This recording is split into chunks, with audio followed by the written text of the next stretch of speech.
बोलिए श्री राधा दामोदर भगवान की जय। 14वें अध्याय में हमने जलंधर का बहुत भयानक युद्ध सुना। अब 15वें अध्याय में श्री नारद जी कहते हैं, नारद उवाच पतितं वीरभद्रं तु दृष्ट्वा रुद्रगणः भयात् आगमस्ते रणं धित्वा क्रोशमाना महेश्वरम। नारद जी ने कहा, वीरभद्र को गिरा हुआ देख रुद्र के गण भय से रण को छोड़ पुकार करते हुए शिव के समीप चले गए।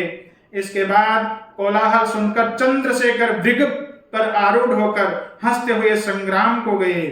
रुद्र को आते हुए देखकर सिंहनाद करके फिर बाणों की वर्षा से दैत्यों को मारने लगे। दैत्य शिव जी को भयंकर देख ऐसे भागने लगे जैसे कार्तिक व्रत करने वाले को देख उसके भय से पाप भाग जाते हैं।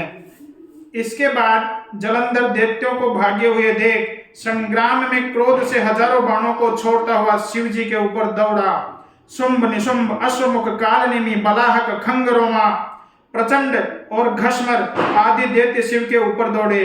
शिव जी ने गणों की सेना को बाण रूपी अंधकार से ढकी हुई देख दैत्यों के बाण जाल को काट अपने बाणों से आकाश को आच्छादित कर दिया और उस समय दैत्यों को बाण रूपी बबूलों से व्याकुल कर दिया और प्रचंड बाणों के समूह से पृथ्वी में गिरा दिया।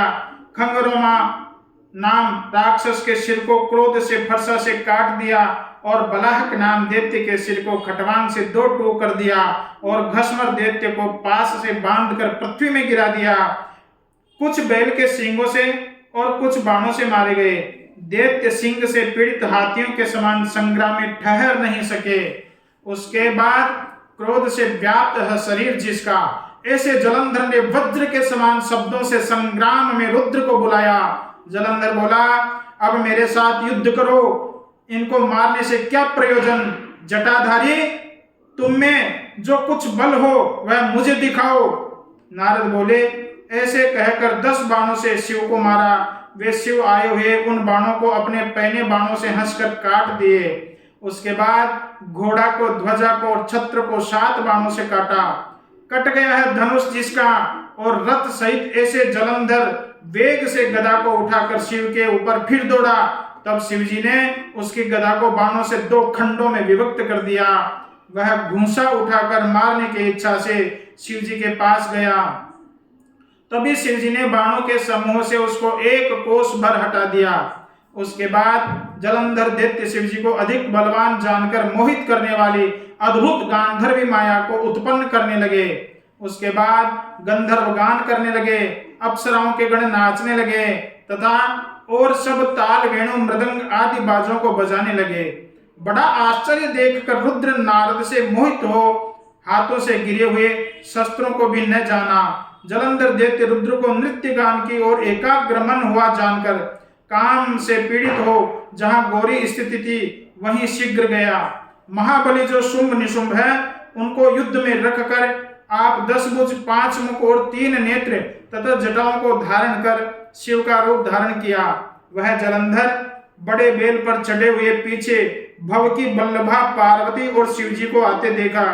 सखियों के मध्य से उठकर उनके दर्शन के मार्ग में आई। वह दैत्यों का राजा सुंदर है। अंग जिसका ऐसी पार्वती को देखा और अपने तेज को छोड़ते हुए उसका अंग जड़ हो गया। तदंतर गौरी उसको दानव जान भय से व्याकुल हो अंतर्हित होकर अति शीघ्र उत्तर दिशा में मानसरोवर को चली गई। उसके बाद दैत्य क्षण भर में बिजली के समान जो पार्वती है उसे न देखकर वेग से युद्ध में फिर आ गया। जहां शिवजी विद्यमान थे पार्वती भी उस समय मन में विष्णु का स्मरण करने लगी।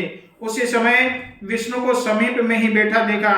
पार्वती बोली, हे भगवान विष्णु, जलंधर दैत्य ने जो अद्भुत कर्म किया, क्या इस दुष्ट का वह काम आपको विदित नहीं है, आपकी जानकारी में नहीं है। श्री भगवान बोले, उसके द्वारा दिखाए गए मार्ग अर्थात छल से वेश बनाने का मार्ग हम भी अपनाएंगे। अर्थात जैसा छल उसने किया है ऐसा हम भी उसकी स्त्री से करें, अन्यथा पतिव्रता धर्म से रक्षित वह मारने योग्य नहीं होगा। नारद जी बोले, हे राजन, विष्णु ऐसा कहकर फिर जलंधर के पुर को गए और रुद्र गंधर्व समेत संग्राम में स्थित हुए। तब वे शिव माया को अंतर ध्यान हुई देख बोध को प्राप्त हुए। उसके बाद शिव मन से विस्मित हो क्रोध करके युद्ध के लिए फिर जलंधर गए। वह दैत्य भी फिर रण में आए हुए शिव को बाणों के समूह से आच्छादित करने लगा।